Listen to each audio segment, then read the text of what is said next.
नमस्कार दोस्तों, एक बार फिर से आपका स्वागत है बेसिक नर्सिंग एकेडमी के यूट्यूब चैनल पर। मैं प्रकाश चंद आपका हार्दिक स्वागत करता हूं, अभिनंदन करता हूं।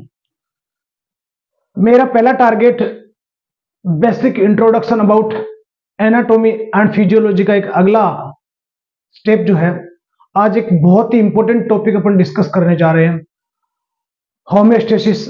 और होम्योस्टेसिस का बड़ा रोल होता है डिजीज, डिसऑर्डर, साइन और सिम्टम्स को समझने के लिए और बॉडी की फिजियोलॉजी को समझने के लिए होम्योस्टेसिस बिग रोल प्ले करता है। तो आइए एक स्टार्ट करते हैं बेसिक और इंपॉर्टेंट टॉपिक, जिसको क्या बोला गया है, होम्योस्टेसिस। सबसे पहले मैं बात करूं कि जैसे कुछ एरियाज ऐसे होते हैं जहां पर टेम्परेचर का रेंज बहुत ज्यादा होता है, 50 डिग्री सेंटीग्रेड तक होता है, और कुछ एरिया ऐसे होते हैं जहां पर टेम्परेचर बहुत कम होता है, यानी कि 0 डिग्री सेंटीग्रेड या माइनस में भी टेम्परेचर होता है। तो इन दोनों कंडीशन में बॉडी का जो कोर टेम्परेचर है वो फिर भी कांस्टेंट कंडीशन में बना रहता है। फिर भी कौन सी कंडीशन में बना रहता है? कांस्टेंट कंडीशन में बना रहता है। और इसको क्या बोलते हैं? That is maintenance of internal environment, कि बॉडी का अंदर का जो इन्वायरमेंट है वो कांस्टेंट बना रहेगा, भले ही एक्सटर्नली बॉडी में टेम्परेचर में ज्यादा हो या टेम्परेचर में क्या हो जाए, कमी हो जाए। तो ये जो बैलेंस है एक्सटर्नल इन्वायरमेंट का, इंटरनल बॉडी में कोई चेंज नहीं आना और बॉडी का इंटरनल इन्वायरमेंट कांस्टेंट बने रहना, इसी को अपन क्या बोलते हैं, होम्योस्टेसिस। और इस होम्योस्टेसिस को परफॉर्म करने के लिए बॉडी की सेल से लेकर सिस्टम तक रोल प्ले करते हैं और बहुत सारी रेगुलेटरी प्रोसेसेस को मेंटेन करने में हेल्प करते हैं। तो आइए डिस्कस करते हैं एक इंपॉर्टेंट टॉपिक होम्योस्टेसिस के बारे में। होम्योस्टेसिस जो टर्म है, होम्योस्टेसिस जो टर्म है वो एक अमेरिकन फिजियोलॉजिस्ट, अमेरिकन फिजियोलॉजिस्ट किसने दिया था? अमेरिकन फिजियोलॉजिस्ट, जिसको बोला गया है, जिसका नाम है वाल्टर बी कैनॉन। होम्योस्टेसिस जो टर्म है वो किसने दिया? American physiologist Walter B Cannon. अभी अपन बात करेंगे कि इसके वर्ड मीनिंग की, होम्योस्टेसिस के वर्ड मीनिंग।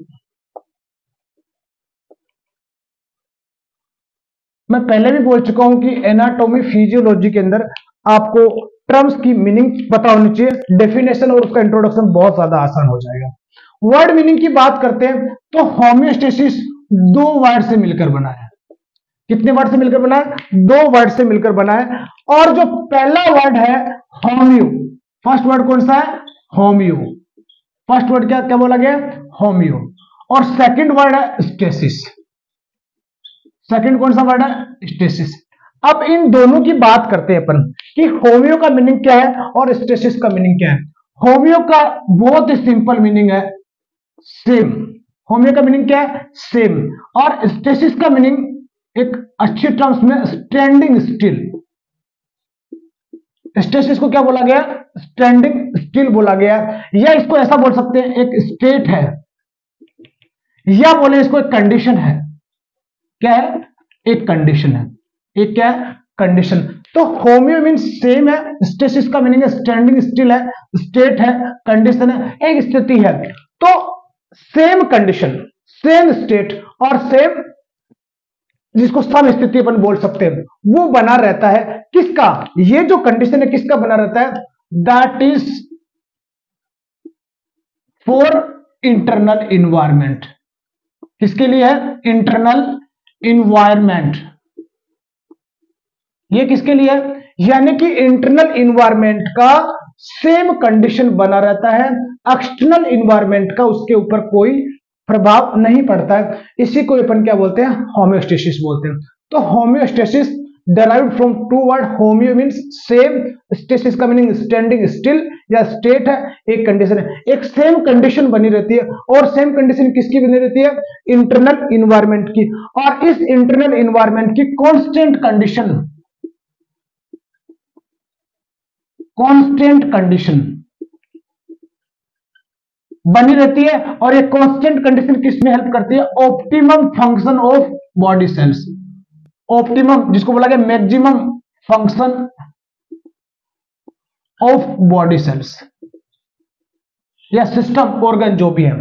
तो इंटरनल इन्वायरमेंट की कंडीशन कैसी बनी रहेगी, कांस्टेंट कंडीशन बनी रहेगी, जिसकी वजह से बॉडी सेल्स कैसा काम करेगी, मैक्सिमम सेल्स अपने ऑप्टिमम लेवल पे फंक्शन को परफॉर्म करेगी। अगर डेफिनेशन की बात करते हैं, होम्योस्टेसिस की डेफिनेशन की बात करते हैं अपन, तो इट इज ए इक्विलिब्रियम, क्या है, it is the equilibrium of body internal environment. It is the equilibrium of bodies internal environment. Body के इंटरनल इन्वायरमेंट का इक्विलिब्रियम है, यह बोला गया है एक कांस्टेंट स्टेट है, एक कांस्टेंट स्टेट है। अब इस होम्योस्टेसिस को मेंटेन करने के लिए, बहुत सारी मैकेनिज्म बॉडी में काम करती है, उन मैकेनिज्म के बारे में अपन वन बाय वन डिस्कस करेंगे। सो कुछ कैसे हैं, यहां पर अपना अगला जो टॉपिक रहेगा इसी के अंडर में कंट्रोल ऑफ होम्योस्टेसिस।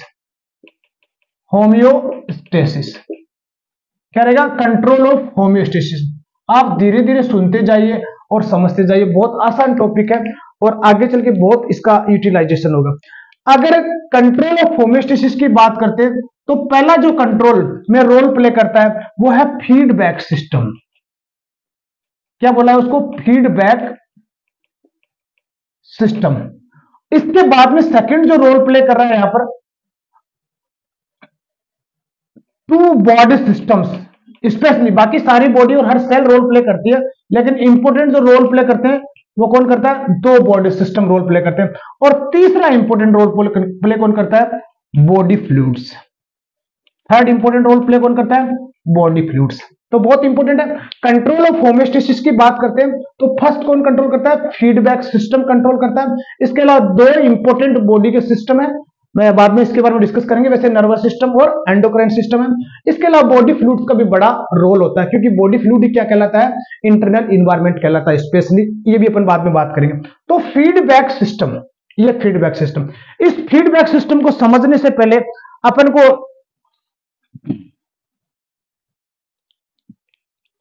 कि फीडबैक सिस्टम क्या है, तो आइए डिस्कस करेंगे सबसे पहले पॉइंट के बारे में, फीडबैक सिस्टम क्या है। तो फीडबैक सिस्टम आप इसको समझो, पहले मैं थोड़ा सा इसका डिफाइन कर रहा हूं इसको, कि फीडबैक सिस्टम एक इवेंट है।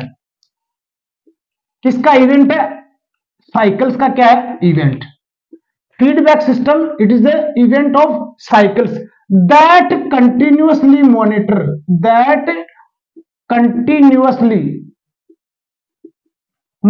बहुत इंपॉर्टेंट है, that continuously monitor. Feedback system, it is a cycle of events that continuously monitor the condition of body, the condition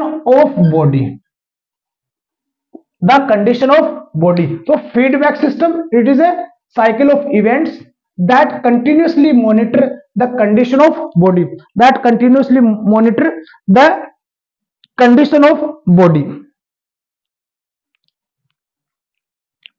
each variable, each condition, बहुत इंपॉर्टेंट है, each condition that monitor, ये पूरे topic का बहुत ही important part है। each condition that monitor, मैं explain करूंगा इसको, that monitor, each condition that monitor by feedback system,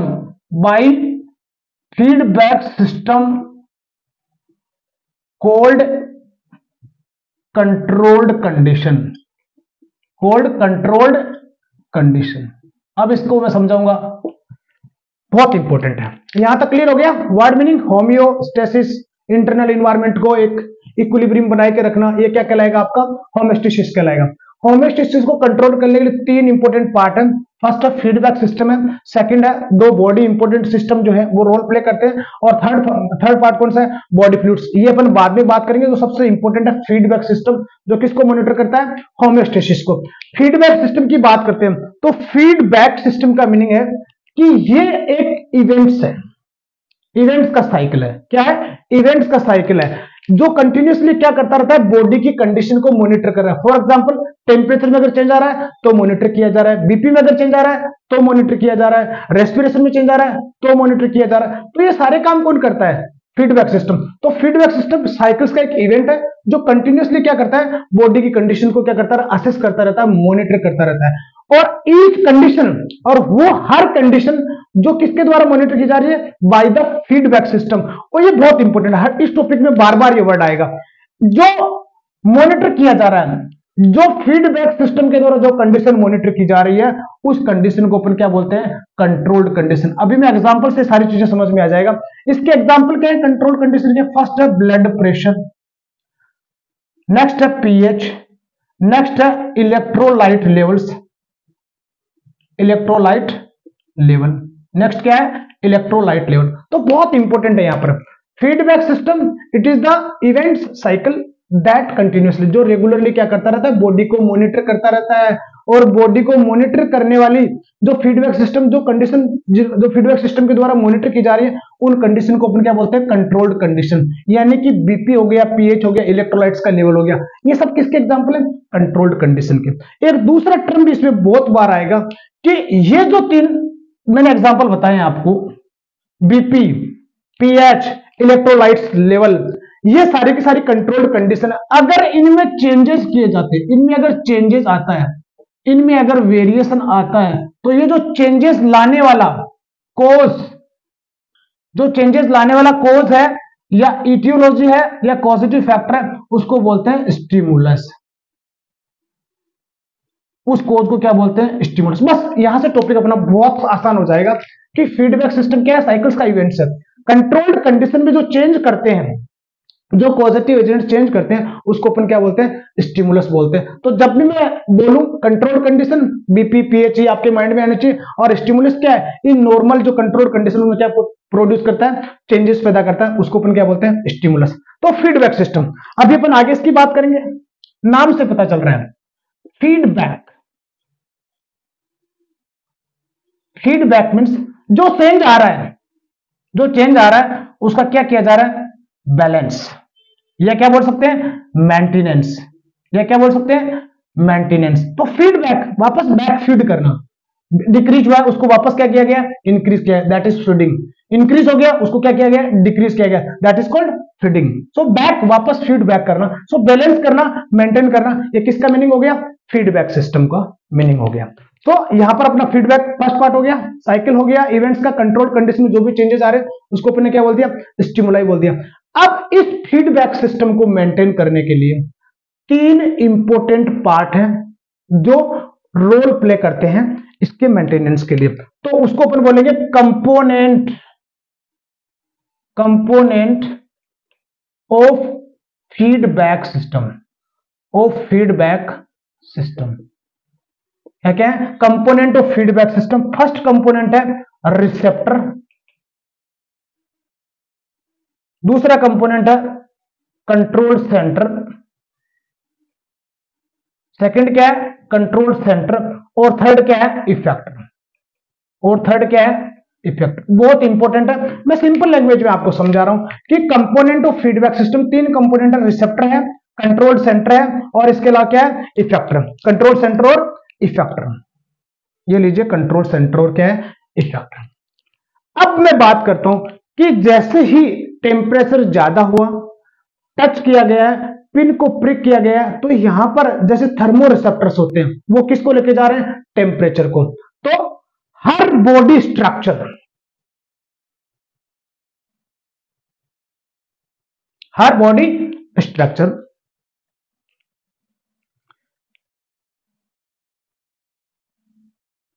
sorry इसको मैं यूं बोलूं, anyway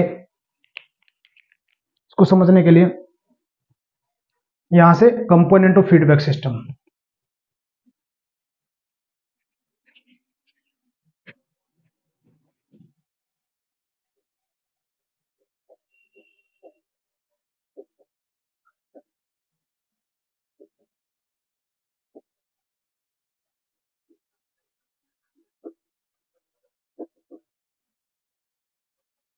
component of feedback system बहुत इंपॉर्टेंट है। कंपोनेंट के मैंने यहां पर 3 पार्ट बताए। फर्स्ट पार्ट है रिसेप्टर, सेकंड पार्ट है कंट्रोल सेंटर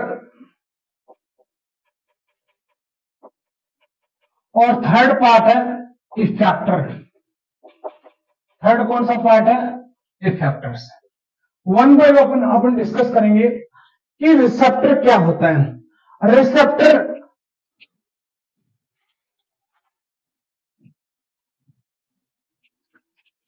वो बॉडी स्ट्रक्चर, रिसेप्टर क्या होते हैं?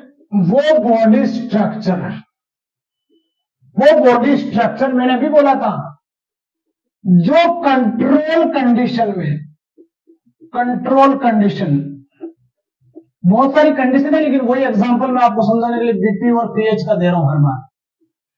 वो स्ट्रक्चर, बॉडी की स्ट्रक्चर जो कंट्रोल्ड कंडीशन में कोई भी अगर चेंज आ रहा है, कंट्रोल्ड कंडीशन में कोई भी चेंज आ रहा है तो उसको सिग्नल के रूप में, किसके रूप में? उसको सिग्नल के रूप में कहां पर लेके जाते हैं? एक इनपुट प्रोवाइड करते हैं, किसको? कंट्रोल सेंटर को। किसको? कंट्रोल सेंटर को। अभी मैं डायग्राम से वो समझ में आ जाएगा कि रिसेप्टर क्या होते हैं। वो बॉडी स्ट्रक्चर जो कंट्रोल कंडीशन जैसे बीपी और पीएच में अगर चेंज आ रहा है तो उसको सिग्नल के रूप में या फिर इनपुट के रूप में किसको लेके जा रहे हैं? कंट्रोल सेंटर को। उनको अपन क्या बोलते हैं? रिसेप्टर्स। एग्जांपल में बता रहा हूं आपको कि टेम्परेचर के लिए कौन से रिसेप्टर्स होते हैं? Thermo receptors. जैसे टेम्परेचर के लिए क्या हो गया? Thermo receptors. बीपी के लिए क्या हो गया? बैरो रिसेप्टर। बीपी में कोई भी चेंज आया, भले ही वो इंक्रीज हुआ डिक्रीज हुआ, ये कंट्रोल कंडीशन है तो उसको कौन लेके जाएगा? बैरो रिसेप्टर। टेम्परेचर बढ़ा कम हुआ, कौन लेके जाएगा? Thermo receptors.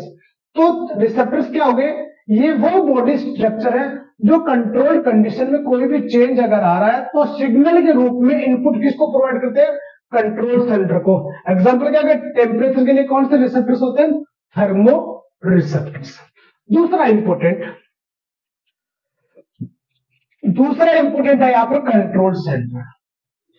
कंट्रोल सेंटर बहुत ही इंपोर्टेंट रोल प्ले करता है दोनों के बीच में, रिसेप्टर और इफेक्टर के बीच में बैलेंस बनाने का काम करता है। और कंट्रोल सेंटर क्या करता है? रिसीव करता है इंपल्स। किसको रिसीव करता है? इंपल्स रिसीव करता है, या फिर इसको अपन क्या बोलते हैं? सिग्नल बोल सकते हैं, या फिर क्या बोल सकते हैं? मैसेज बोल सकते हैं। क्या बोल सकते हैं? मैसेज। तो कंट्रोल सेंटर क्या करेगा? रिसीव करेगा इनपुट, सिग्नल और मैसेज फ्रॉम, कहां से? It receive from receptors. कहां से रिसीव करता है? रिसेप्टर से। इनपुट कहां से रिसीव करेगा? रिसेप्टर से। और उसके बाद उसकी क्या करता है? लिमिट सेट करता है।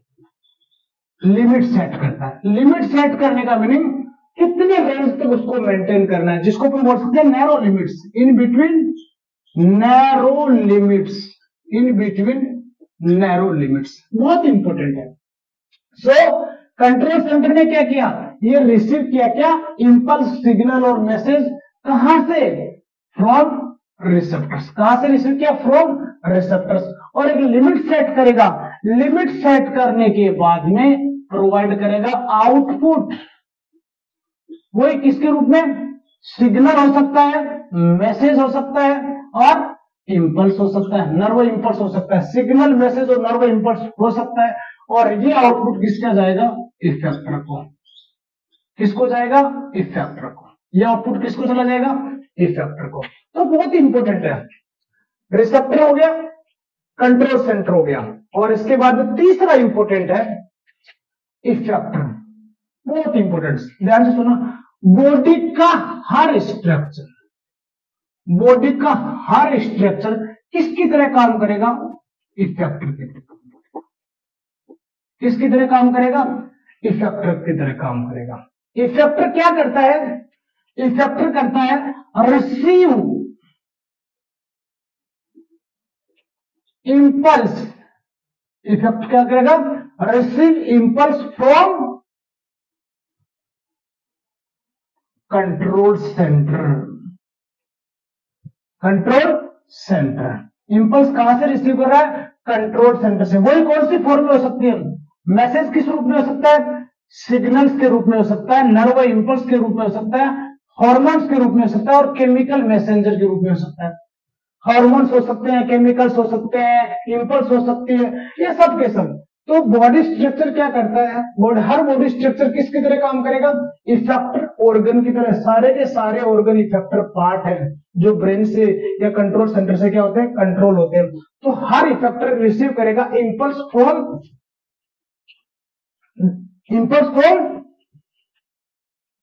Control centre. रिसीव किया, वो इस रूप में हो सकता है। अब इसको समझने के लिए मैं छोटा सा डायग्राम बना रहा हूं कि कंपोनेंट ऑफ फीडबैक सिस्टम तीन है, रिसेप्टर्स, बॉडी की जो स्ट्रक्चर्स होते हैं जो कंट्रोल्ड कंडीशन में क्या करते हैं, चेंजेस को क्या करते हैं, रिसीव करते हैं और कहां पर लेके जा रही है, कंट्रोल सेंटर तक। कंट्रोल सेंटर क्या करता है, उनकी लिमिट सेट करता है और कहां पर भेजता है मैसेज, इफेक्टर्स तक भेजता है। बॉडी का हर स्ट्रक्चर किसकी तरह काम करता है, इफेक्टर की तरह काम करता है, और वो क्या करता है, रिसीव करता है इंपल्स फ्रॉम कंट्रोल सेंटर। जैसे एक एग्जांपल के तौर पे आप समझो इसको। फॉर एग्जांपल के लिए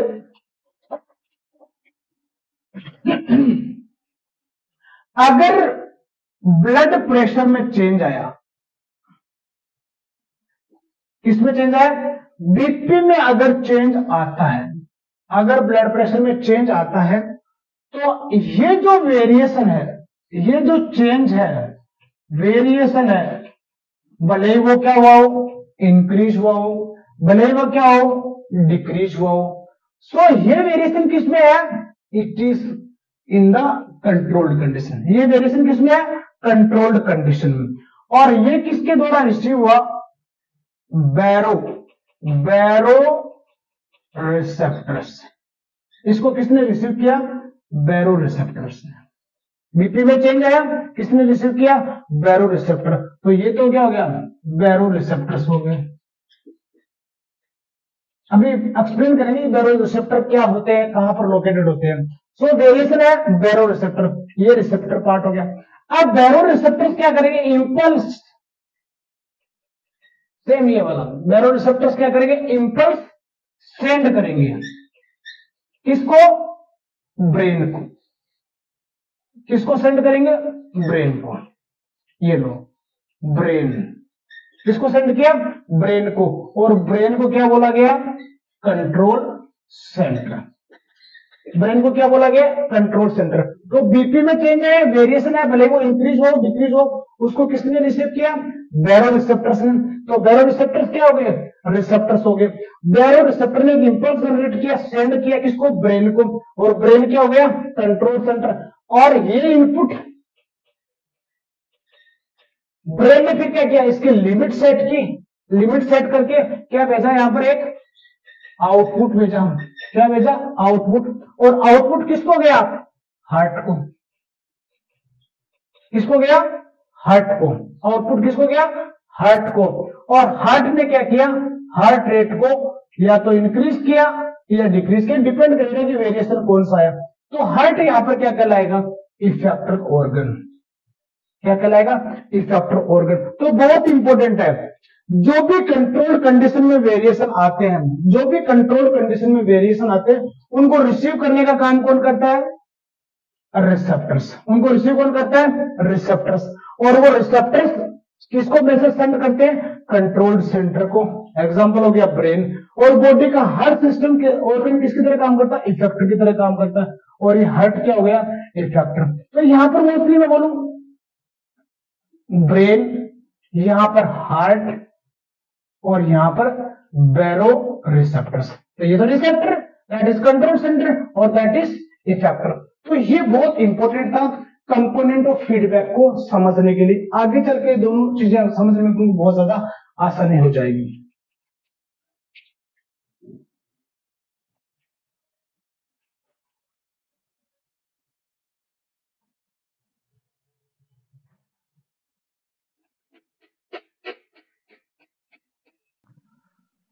तो प्रीवियसली अपने डिस्कस किया component of feedback system.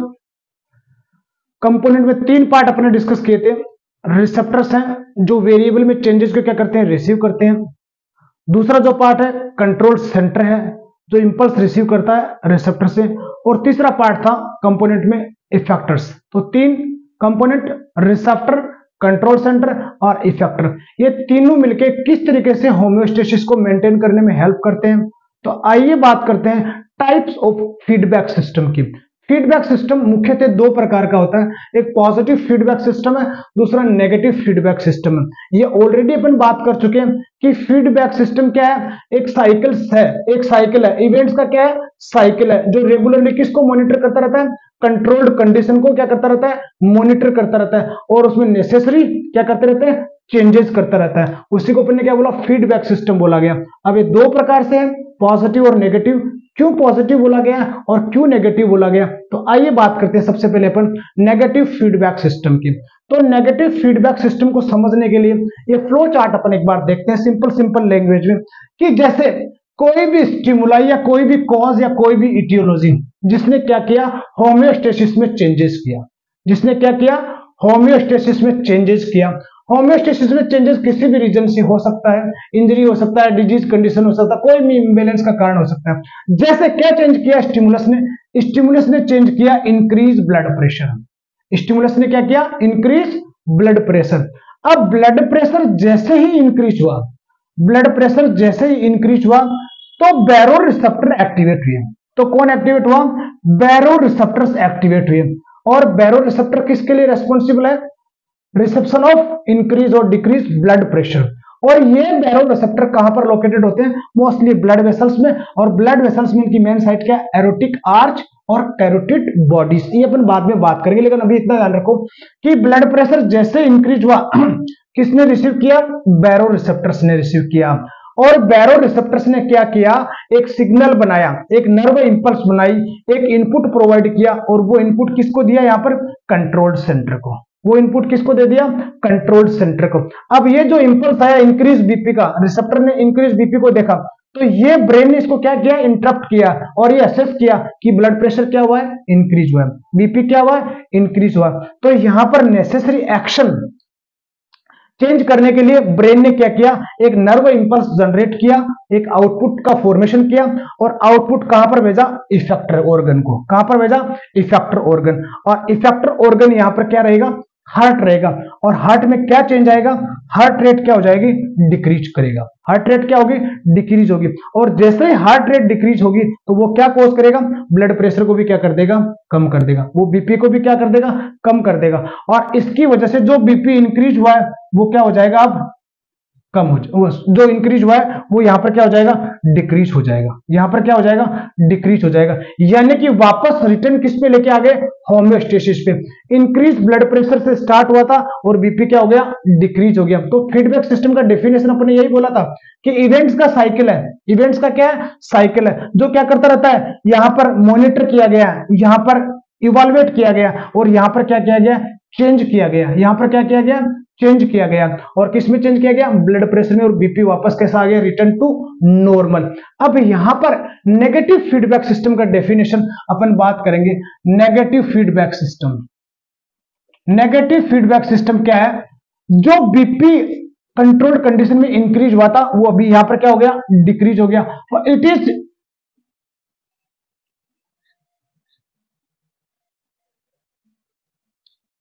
Reverse, it is the reverse, it is the reverse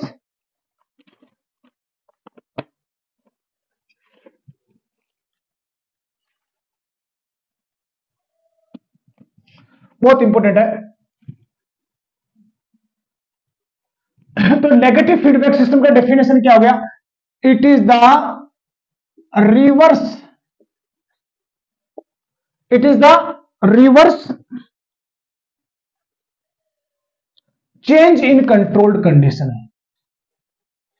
change in controlled condition, reverse change in controlled condition.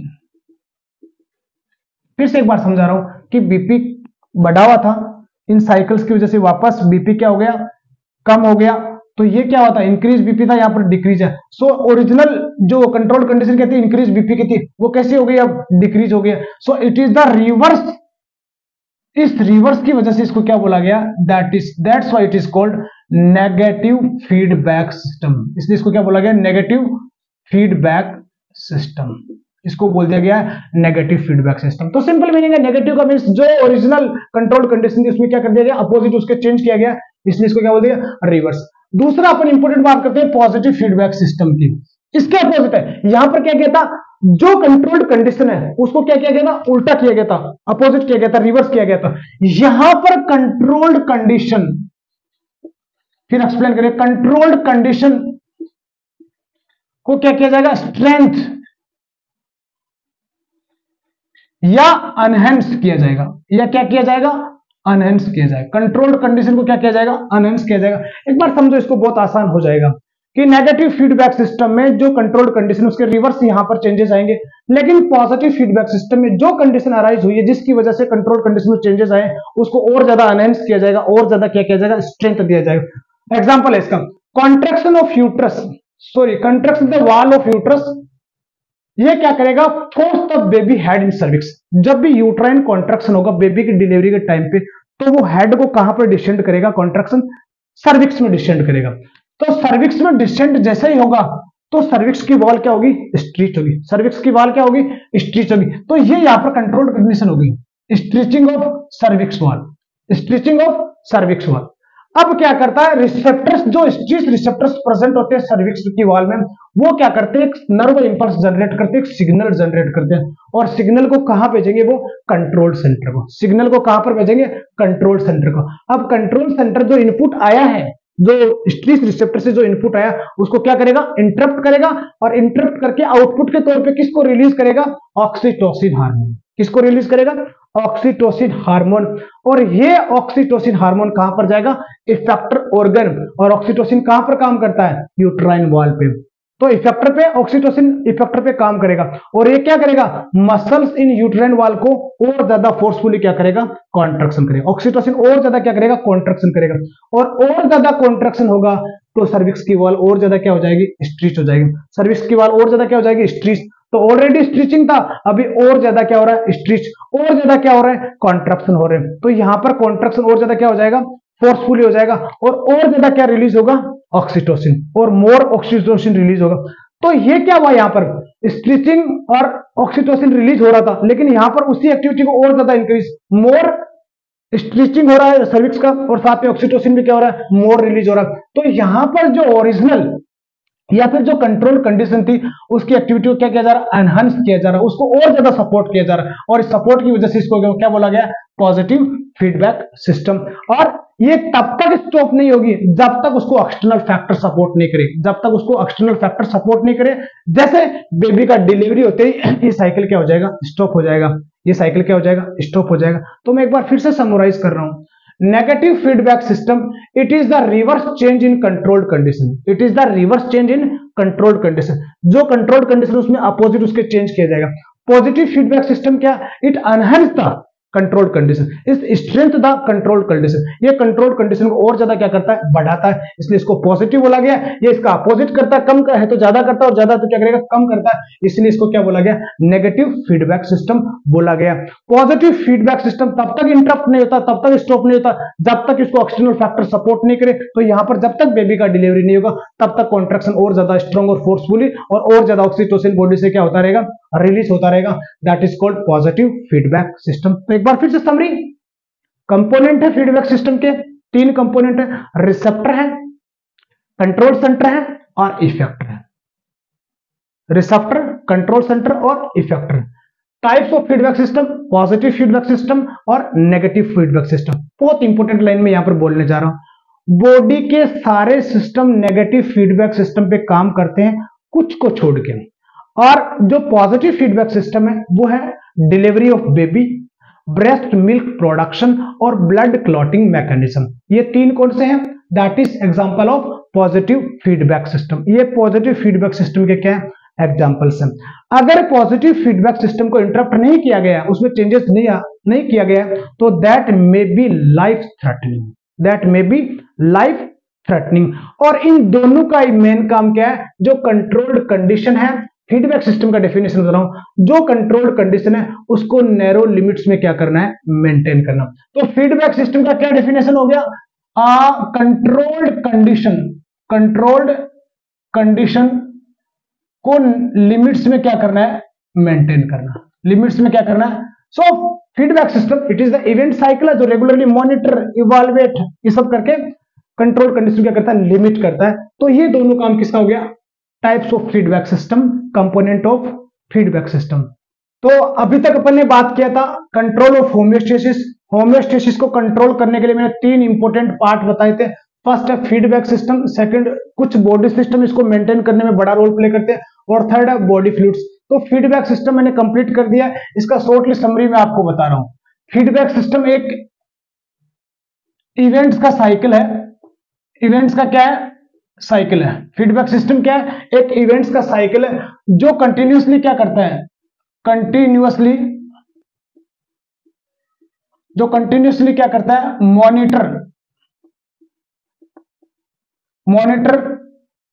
Evaluate और चेंज, मॉनिटर करता है, इवैल्यूएट करता है, चेंज करता है, किसको, बॉडी की कंट्रोल्ड कंडीशन को, बॉडी की कंट्रोल्ड कंडीशन को। तो फीडबैक सिस्टम साइकिल, इवेंट्स का साइकिल है जो कंटिन्यूअसली क्या करता रहता है, मॉनिटर करता रहता है, इवैल्यूएट करता है और चेंज करता है, किसमें, कंट्रोल्ड कंडीशन में। अब ये जो कंट्रोल्ड कंडीशन में अगर चेंजेस आ रहे हैं तो दो टाइप से, यानी कि टाइप्स ऑफ फीडबैक सिस्टम, दो प्रकार से इसको मैनेज किया जा रहा है। फर्स्ट है पॉजिटिव और सेकंड है नेगेटिव फीडबैक सिस्टम, पॉजिटिव और negative feedback system.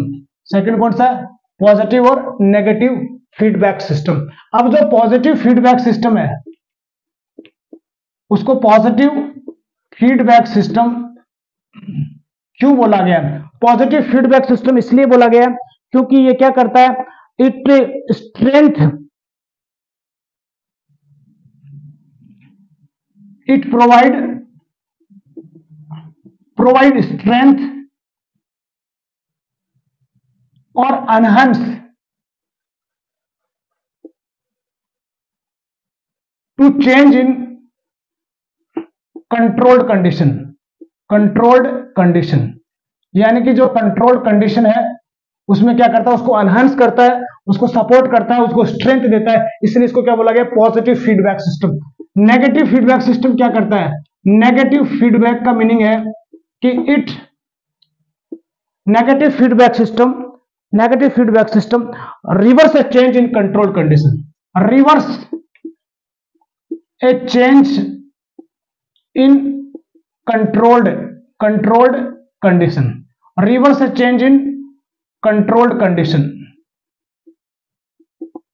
Reverse change, यानी कि कंट्रोल्ड जो कंडीशन है उसमें अपोजिट चेंज करता है, और पॉजिटिव क्या करता है, उसको सपोर्ट करता है और उसी डायरेक्शन में क्या करता है, चेंजेस प्रोड्यूस करता है। सो फीडबैक सिस्टम साइकिल है, इवेंट्स का साइकिल है जो कंटिन्यूअसली कंट्रोल कंडीशन क्या करता है, मॉनिटर करता रहता है, और मॉनिटर करके उनमें नेसेसरी जो नैरो लिमिट्स में चेंजेस पैदा करते हैं। दो प्रकार का है इसमें, पॉजिटिव फीडबैक सिस्टम और negative feedback system. Positive feedback system उसको स्ट्रेंथ प्रोवाइड करता है कंट्रोल कंडीशन को, और ये क्या करता है, उसका रिवर्स एक्शन करता है कंट्रोल कंडीशन, तो ये कहलाएगा आपका फीडबैक सिस्टम। इसके अलावा जो पॉजिटिव फीडबैक के एग्जांपल्स हैं, that is delivery of baby है, ब्रेस्ट मिल्क प्रोडक्शन, इसके एग्जांपल्स हैं, एग्जांपल हो गए इसके बेबी डिलीवरी, मिल्क प्रोडक्शन, दूसरा एग्जांपल है मिल्क प्रोडक्शन, और तीसरा एग्जांपल है ब्लड क्लोटिंग। तीसरा एग्जांपल क्या है, ब्लड क्लोटिंग। तो ये तीन मैकेनिज्म है जो पॉजिटिव फीडबैक सिस्टम पे आधारित है। बाकी बॉडी की सारी मैकेनिज्म कैसी है, नेगेटिव फीडबैक मैकेनिज्म वाली। अब जो दूसरा इंपॉर्टेंट रोल था कंट्रोल, होमियोस्टेसिस को कंट्रोल करने के लिए, वो है बॉडी सिस्टम। यहां पर दो बॉडी सिस्टम, फर्स्ट जो है दो body system important role play करते हैं, बाकी हर सेल से लेके ऑर्गन से लेके सिस्टम तक बड़ा रोल होता है, लेकिन सबसे बड़ा रोल किसका है, फर्स्ट है nervous system. Nervous system first कौन सा है, नर्वस सिस्टम। नर्वस सिस्टम क्या करता है, नर्व इंपल्स के तौर पे या नर्व इंपल्स के द्वारा या फिर सिग्नल्स के द्वारा क्या करता है, हेल्प करता है किसको बनाने में, होमियोस्टेसिस में। और ये कैसा मैकेनिज्म है? फास्ट। ये कैसा है? फास्ट। तो नर्वस सिस्टम रोल प्ले करता है फीडबैक सिस्टम को मेंटेन करने में। मैं एक लाइन और बोल रहा हूं कि बॉडी की हर सेल, ऑर्गन से लेके सारे सिस्टम का बड़ा रोल होता है फीडबैक सिस्टम को मेंटेन करने के लिए या होमियोस्टेसिस को कंट्रोल करने के लिए। लेकिन दो इंपॉर्टेंट सिस्टम है, नर्वस सिस्टम जो नर्व इंपल्स सेंड करके इसको कंट्रोल करता है होमियोस्टेसिस को, दूसरा है एंडोक्राइन सिस्टम। दूसरा कौन सा है? Endocrine system. ये भी बहुत बड़ा रोल प्ले करता है। ये हार्मोन्स के तौर पे क्या भेजेगा? सिग्नल भेजेगा। हार्मोन्स के तौर पे क्या भेजेगा? सिग्नल भेजेगा और मेंटेन करेगा किसको? होमियोस्टेसिस का। और इसका एक्शन कैसा है? स्लो। तो नर्वस सिस्टम फास्ट एक्टिंग है बॉडी सिस्टम की बात करें तो, और एंडोक्राइन सिस्टम कैसा है? स्लो है। तो दो इंपॉर्टेंट सिस्टम न्यूरो और एंडो, ये दोनों मिलकर बड़ा रोल प्ले करते हैं होमियोस्टेसिस को मेंटेन करने में। सो पहला फीडबैक सिस्टम था होमियोस्टेसिस को बना कंट्रोल करने के लिए, दूसरा दो बॉडी सिस्टम है, बाकी सारी सेल भी है, लेकिन तीसरा है बॉडी फ्लूइड्स। ये इंपॉर्टेंट है, बॉडी फ्लूइड। तीसरा क्या है? Body fluids. तो यहां पर बात करते हैं कि बॉडी फ्लूइड का जो कंपोजिशन है, जो सेल्स को क्या करता रहता है? सराउंड करके रखता है। बॉडी फ्लूइड्स क्या करता रहता है? सेल्स को क्या करता है? सराउंड करके रखता है। इसका बड़ा रोल होता है इंटरनल इन्वायरमेंट को मेंटेन करने के लिए। बॉडी फ्लूइड्स का बड़ा रोल होता है इंटरनल इन्वायरमेंट को मेंटेन करने के लिए। ये दो प्रकार से, एक एक्स्ट्रा सेलुलर फ्लूइड है, दूसरा इंट्रा सेलुलर। ये अपना टॉपिक नहीं है वैसे आज का। एक्स्ट्रा सेलुलर फ्लूइड है और इंट्रा सेलुलर फ्लूइड्स है। अब intracellular fluid inside the cell है और extracellular fluid outside the cell है। ये एक सेल हो गई, ये इंट्रा सेलुलर फ्लूइड है। ये दूसरा सेल है, ये इंट्रासेलुलर फ्लूइड है। ये तीसरा सेल है, ये इंट्रासेलुलर। इन सेल्स के बीच में जो फ्लूइड प्रेजेंट होता है that is called interstitial fluid. That is called interstitial fluid. इसको क्या बोला गया? आगे जाके टॉपिक आएगा, लेकिन यहां पर तो मैं समझाना चाह रहा हूं इंटरस्टिशियल फ्लूइड। और सबसे बड़ा रोल इसी फ्लूइड का होता है किसको मेंटेन करने के लिए? होमियोस्टेसिस को। किसको मेंटेन करने के लिए? होमियोस्टेसिस कंट्रोल के लिए, होमियोस्टेसिस कंट्रोल के लिए। ठीक है, ये इंटरस्टिशियल फ्लूइड। और इसी फ्लूइड को क्या बोला गया? Internal environment. इसी फ्लूइड को क्या बोला गया? Internal environment. इसी फ्लूइड को क्या बोला गया? Internal environment. तो ओवरऑल मैं मेरे पूरे टॉपिक को समराइज कर रहा हूं कि कंट्रोल ऑफ होमियोस्टेसिस की बात चल रही थी। तो कंट्रोल ऑफ होमियोस्टेसिस में तीन इंपॉर्टेंट पार्ट है। फीडबैक सिस्टम है, बॉडी, दो बॉडी सिस्टम है, और इसके अलावा तीसरा बॉडी फ्लूइड्स है। फीडबैक सिस्टम हो गया साइकिल्स का इवेंट है, दो प्रकार का है, पॉजिटिव और नेगेटिव। बॉडी के सारे फीडबैक है नेगेटिव है, सिर्फ मिल्क प्रोडक्शन, ब्लड क्लोटिंग और बेबी के डिलीवरी को छोड़ के। ठीक है, जो नेगेटिव फीडबैक सिस्टम है वो कंट्रोल कंडीशन के अपोजिट काम करता है, और पॉजिटिव क्या करता है? उसके साथ में काम करता है, इसलिए उसको पॉजिटिव बोला गया। दूसरा जो दो इंपॉर्टेंट सिस्टम है वो पहला है नर्वस सिस्टम है, जो नर्व इंपल्स के तौर पे मेंटेन करता है होमियोस्टेसिस को, फास्ट एक्टिंग है। दूसरा एंडोक्राइन है, जो हार्मोन्स के तौर पे सिग्नल भेज के कंट्रोल करता है, ये स्लो एक्टिंग है। बॉडी फ्लूइड्स की बात करते हैं तो बॉडी फ्लूइड्स इंटरनल इन्वायरमेंट को मेंटेन करने के लिए बहुत बड़ा रोल प्ले करता है, लेकिन सबसे बड़ा रोल है इंटरस्टिशियल फ्लूइड का, और इसी को क्या बोला गया? इंटरनल इन्वायरमेंट बोला गया है। अभी बहुत इंपॉर्टेंट जो चैप्टर का समरी है वो है होमियोस्टेटिक इम्बैलेंस। होमियोस्टेटिक इम्बैलेंस। अभी तक अपन ने बात किया था कि कंट्रोल्ड कंडीशन, अभी तक अपन ने बात किया था कंट्रोल्ड कंडीशन में अगर वेरिएशन आ रहा है, अगर वेरिएशन कंट्रोल कंडीशन में क्या हो गया? बीपी, टेम्परेचर, पीएच और इलेक्ट्रोलाइट लेवल, ये क्या है? Controlled condition.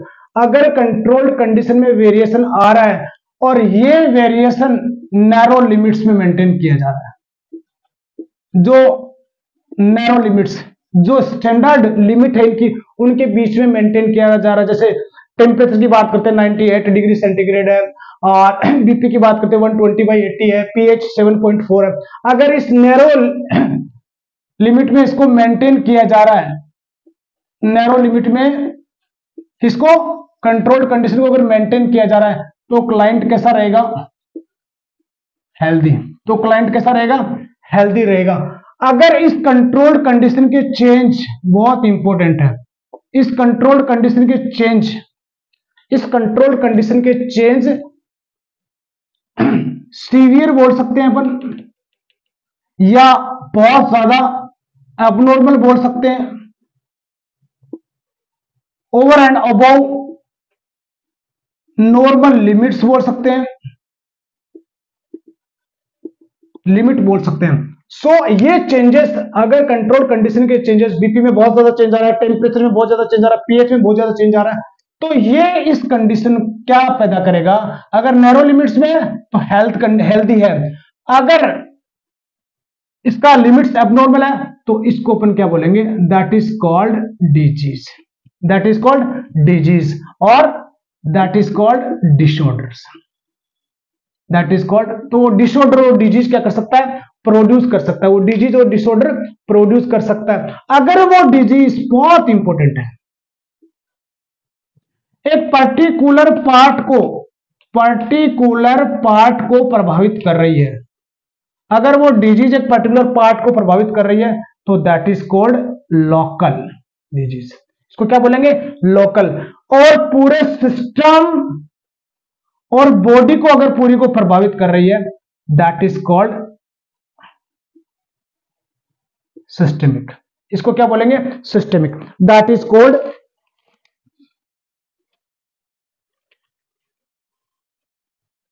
Systemic disease, that is called systemic disease. और इन डिसऑर्डर और डिजीज को जो हेल्थ केयर वर्कर है, जो हेल्थ केयर वर्कर है, मैं इसलिए बता रहा हूं कि जो इम्बैलेंस है, होम्योस्टेसिस का इम्बैलेंस है, वो यहां पर आके यूटिलाइज होगा।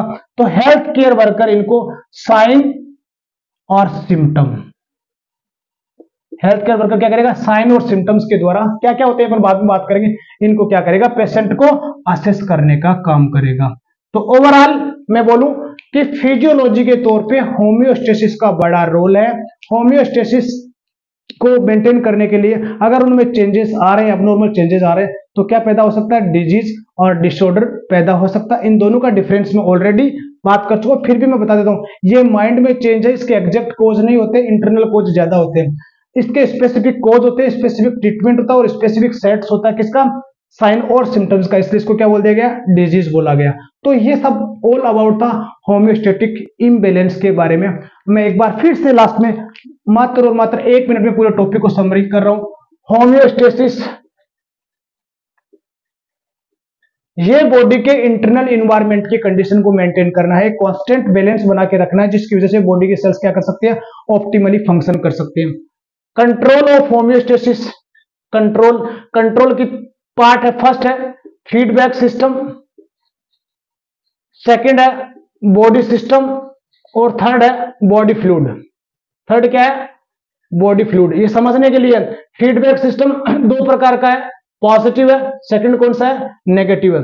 पॉजिटिव क्यों बोला गया है? वो कंट्रोल्ड कंडीशन की, पॉजिटिव कंट्रोल कंडीशन क्या करता है? एनहांस करता है। और नेगेटिव क्यों बोला गया? ये कंट्रोल कंडीशन में जो चेंजेस है उनके रिवर्स है, कंट्रोल कंडीशन में जो चेंजेस है रिवर्स है, और ये कंट्रोल कंडीशन में चेंजेस है उनके क्या है? सपोर्ट करता है, एनहांस करता है। 2 सिस्टम है, एंडोक्राइन सिस्टम है और दूसरा कौन सा है? नर्वस सिस्टम है।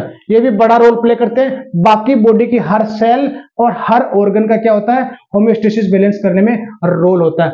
बॉडी फ्लूइड्स की बात करते हैं तो स्पेशली इंटरस्टिशियल फ्लूइड जो है वो इंटरनल इन्वायरमेंट कहलाएगा, वो भी बड़ा रोल प्ले करता है होम्योस्टेसिस बैलेंस करने में। इसके अलावा कंपोनेंट ऑफ फीडबैक सिस्टम, इसके 3 कंपोनेंट है। फर्स्ट है रिसेप्टर्स है, सेकंड है कंट्रोल सेंटर है, और थर्ड है इफेक्टर। जो कंट्रोल कंडीशन में चेंजेस आते हैं उनको कौन रिसीव करता है? रिसेप्टर्स। वो इंपल्स किसको भेजते हैं? कंट्रोल सेंटर को, और कंट्रोल सेंटर इंटरप्ट करके और असेस करके कहां पर भेजता है? इफेक्टर होगा। बॉडी का हर ऑर्गन किसकी तरह काम करता है? इफेक्टर ऑर्गन की तरह काम करता है। पॉजिटिव फीडबैक सिस्टम के 3 एग्जांपल है, बेबी का डिलीवरी होना है, ब्लड क्लोटिंग मैकेनिज्म है, और मिल्क का प्रोडक्शन, ये पॉजिटिव फीडबैक के एग्जांपल्स। इसके अलावा मैं बात करूं, अगर इनमें ये जो कंट्रोल्ड कंडीशन है जो नैरो लिमिट्स में मेंटेन करनी चाहिए, अगर ये नैरो लिमिट्स में मेंटेन है तो इसको अपन हेल्दी बोल सकते हैं। अगर इनमें चेंजेस आ रहे हैं, और चेंजेस कैसे हैं? एबनॉर्मल चेंजेस हैं और सीवियर चेंजेस हैं, over and above normal limits हैं, तो उसको अपन क्या बोलेंगे? डिजीज या डिसऑर्डर बोलेंगे। डिजीज वही जो अबनॉर्मल होम्योस्टेसिस का जो पार्ट है, डिजीज पार्ट है, वो पर्टिकुलर पार्ट को इफेक्ट करता है, उसको लोकल डिजीज बोलेंगे। वो पूरी बॉडी और सिस्टम को इफेक्ट करता है तो सिस्टमेटिक डिजीज बोलेंगे। और हेल्थ केयर वर्कर क्या करता है, इन डिजीज और डिसऑर्डर को स्पेशलाइज्ड साइन और सिम्टम्स, स्पेशलाइज्ड साइन और सिम्टम से क्या करता है, असेस करता है। तो यहां पर फिजियोलॉजिकली और हर डिजीज कंडीशन में होम्योस्टेसिस टॉपिक का बहुत बड़ा रोल रहेगा। लास्ट में आपको एक बार फिर से बार बार बोल रहा हूं कि ये जो वर्ड आया है इसको आप अच्छे से याद करो। इस टॉपिक का पावर है controlled condition, controlled condition. Example क्या हो गया, blood pressure, pH, temperature, electrolyte level, ये मैंने इनमें बोला है। इनमें जो चेंजेस आ रहे हैं, इनमें जो चेंजेस आ रहे हैं वही किसके द्वारा असेस किए जा रहे हैं, that is assessed, that is assessed, that is monitor और that changes by the feedback, by the feedback system, by the feedback system. तो मैं आशा करता हूं कि मेरा टॉपिक आपको समझ में आया होगा। आया है तो प्लीज कमेंट बॉक्स में मोटिवेशन के लिए लाइक, शेयर और सब्सक्राइब जरूर करें। अगर कहीं मेरे टॉपिक में कमी रही है तो उसके बारे में भी सजेस्ट करें। आपका फीडबैक, जैसे नेगेटिव और पॉजिटिव फीडबैक सिस्टम बॉडी के लिए इंपॉर्टेंट है, उसी तरीके से आपका फीडबैक सिस्टम मेरे होम्योस्टेटिक बैलेंस के लिए इंपॉर्टेंट है। धन्यवाद, थैंक यू वेरी मच।